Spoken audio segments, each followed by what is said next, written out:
আমার শ্বশুর প্রতি রাতে গ্রামের কুমারী মেয়েদেরকে একা একা ছাদে নিয়ে কি যেন করতো। 1 ঘন্টা পর সেই মেয়েরা খুশি হয়ে বাসায় চলে যেত, আর পরের দিন ওই মেয়েদের ভালো একটা জায়গায় বিয়েও হতো। কিন্তু সকালবেলা আমার শ্বশুরের মনটা কেন জানি না খারাপ হয়ে যেত। একদিন এই রহস্য জানার জন্য আমি আগে থেকে ছাদে লুকিয়ে রইলাম। তারপর সেখানে আমি যেটা দেখলাম, যে কেউ দেখে অজ্ঞান হয়ে যেত। সেখানেই দেখলাম আমার শ্বশুর আর ওই মেয়েটা। আমার নাম শিল্পা। আমার কলেজে পড়া অবস্থাতেই আমার বিয়ে হয়ে যায়। আমার বাবা ছিল না, 2 পরিবারের মত দিয়েই আমাদের বিয়েটা সম্পন্ন হয়। আমার শ্বশুর বাড়িতে তেমন কেউ ছিল না, শুধু শ্বশুর, শাশুড়ি আর একজন ননদ ছিল।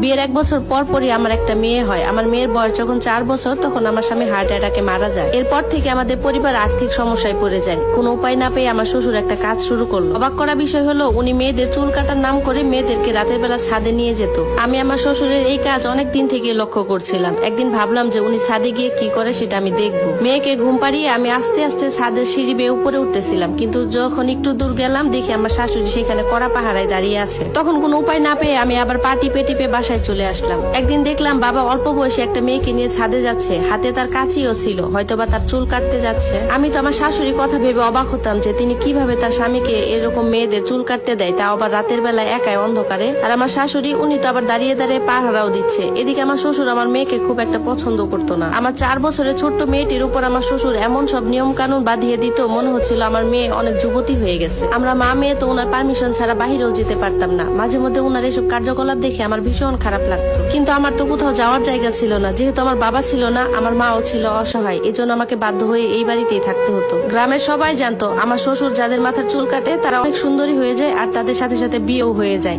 এভাবেই আমাদের দিনগুলো কাটতে লাগলো। কিছুতেই সত্যের সন্ধান খুঁজে পাচ্ছিলাম না।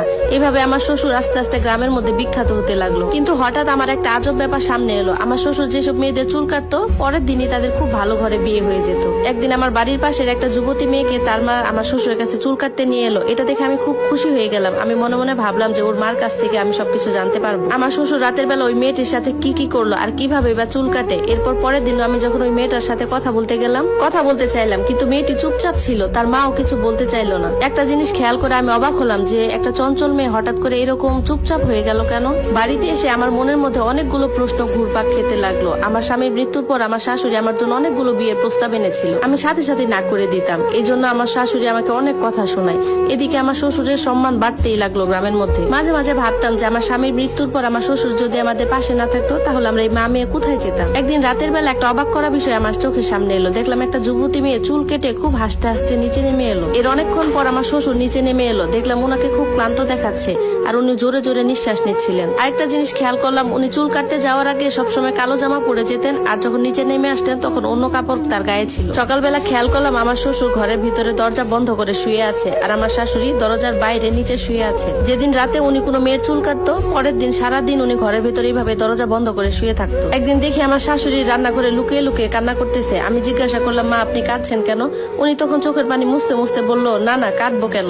আমার তখন শ্বশুরের প্রতি খুব ঘৃণা হতে লাগলো। দিন যেতে যেতে আমার মেয়েও যুবতী হতে লাগলো। একদিন আমার শাশুড়ি আমার মেয়ের কাছে এসে তার মাথায় হাত বুলিয়ে বলতে লাগলো যে গ্রামের বাকি সব মেয়েদের মতো তোমার মাথারও চুল কাটা হবে, আর তোমার দাদুই তোমার মাথার চুলটা কেটে দিবে। তোমার ভাগ্যটাও খুব উজ্জ্বল হোক দাদু, বাকি সব মেয়েদের মতো তোমার জীবনটাও সুন্দর হয়ে যাক। এই কথাটা শোনা মাত্র আমি তো ভয় পেয়ে গেলাম, আর আমার মেয়ে তো কাঁদতে কাঁদতে অন্য রুমে চলে গেল। সেদিন রাতে আমার শাশুড়ি আমার মেয়েকে নিতে আসে। আমি তো জোর করে আটকানোর অনেক চেষ্টা করি, কিন্তু আমার শাশুড়ি আমার মেয়েকে জোর করে ছাদে রেখে চলে আসে।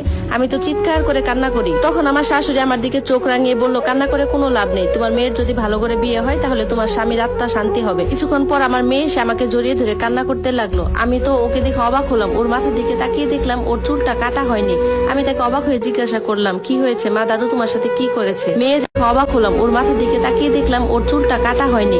আমি তাকে অবাক হয়ে জিজ্ঞাসা করলাম, কি হয়েছে মা, দাদু তোমার সাথে কি করেছে? মেয়ে যা বললো সেটা শুনে তো আমার প্রাণ যায় যায় অবস্থা। সে বলল, প্রথমে দাদু একটা কালো জামা পরে আমার কাছে আসলো, আমার মাথায় হাত বুলিয়ে দিল। এরপর দাদু আমাকে জড়িয়ে ধরে। তখন মনে হচ্ছিল আমার নিঃশ্বাস বন্ধ হয়ে যাবে। একটু পর মনে হলো দাদুর চোখের পানি আমার গলায় পড়ছে। তখন আমি দাদুকে জিজ্ঞাসা করলাম, দাদু তুমি কাঁদছো কেন? তখন দাদু আমাকে দূরে সরিয়ে দিয়ে বলল, আমি তোমার চুল কাটতে পারবো না, তোমার সাথে ভুল কিছু হোক সেটা আমি মানতে পারবো না, চলে যাও তুমি এখান থেকে, তুমি তোমার মায়ের কাছে চলে যাও। আমি এসব শুনে দৌড়ে শ্বশুরের রুমে গেলাম। সেখানে গিয়ে দেখি শ্বশুর শাশুড়ি দুজনে মিলে বসে বসে কান্না করতেছিল। আমি তাকে জিজ্ঞাসা করলাম, বাবা এসব কি? তখন আমার শ্বশুর আমাকে কাঁদতে কাঁদতে বললো, আজ তোমাদেরকে একটা সত্যি কথা বলতে চাই, যেটা শুনে তোমরা ঠিক থাকতে পারবা কিনা আমি জানি না। আজ থেকে বহু বছর আগে আমি চৌধুরীদের পারিবারিক নাপিত ছিলাম, কিন্তু একদিন সে আমাকে বাড়ি থেকে বের করে দিয়ে নতুন আরেকজন নাপিত রাখে। আমাকে চাকরি থেকে বাদ দেওয়ার কারণ এটাই ছিল যে সে আমাকে একটা একটা কুপ্রস্তাব দেয়, গ্রামের যত কুমারী মেয়ে আছে সে তাদেরকে আমার মাধ্যমে পেতে চাইতো। এই জন্য আমাকে চাকরি থেকে বাদ দিয়ে দেয়। এরপর আমি বাজারে একটা দোকান দিই। আমি যতদিন দোকানে আমার ছেলেকে বসাতাম ততদিন কোনো সমস্যাই হয়নি, কিন্তু আমার ছেলে মারা যাওয়ার পর যত সমস্যা শুরু হলো। তখন আমার টাকার খুব প্রয়োজন ছিল, আর আমিও চৌধুরী খারাপ প্রস্তাবে রাজি হয়ে যাই। সে চেয়েছিল গ্রামের কুমারী মেয়েদেরকে নিয়ে ছাদে ব্যবহার করবে, আর পরের দিন সকালে তারাই দেখে শুনে মেয়েটার ভালো একটা জায়গায় বিয়ে দিয়ে দিবে। চৌধুরী আবার বুদ্ধি করে গ্রামে রটিয়ে দিল যে আমি যে মেয়েটা চুল কাটি তার পরের দিনই ভালো ঘরে বিয়ে হয়ে যায়। চৌধুরী এত বয়সেও নিত্য নতুন মেয়েদের দিয়ে তার চাহিদা মেটাতো।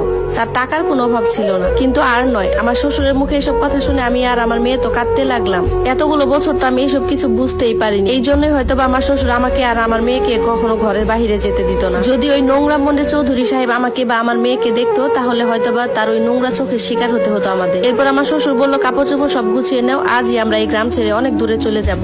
গ্রাম থেকে চলে যাওয়ার আগে আমার শ্বশুর গ্রামের গণ্যমান্য ব্যক্তিবর্গ যারা আছে সবার কাছে চিঠি লিখে রেখে গিয়েছিল। এরই মধ্যে আমি খেয়াল করলাম, যখন আমরা গ্রাম থেকে বেরিয়ে যাচ্ছি তখন আমার শ্বশুরের মুখে একটা তৃপ্তির হাসি ছিল। ধন্যবাদ সবাইকে। গল্পটি কেমন লাগলো সবাই জানাবেন। এরকম সুন্দর সুন্দর গল্প পেতে চাইলে অবশ্যই পেজে লাইক ফলো দিয়ে পাশে থাকবেন।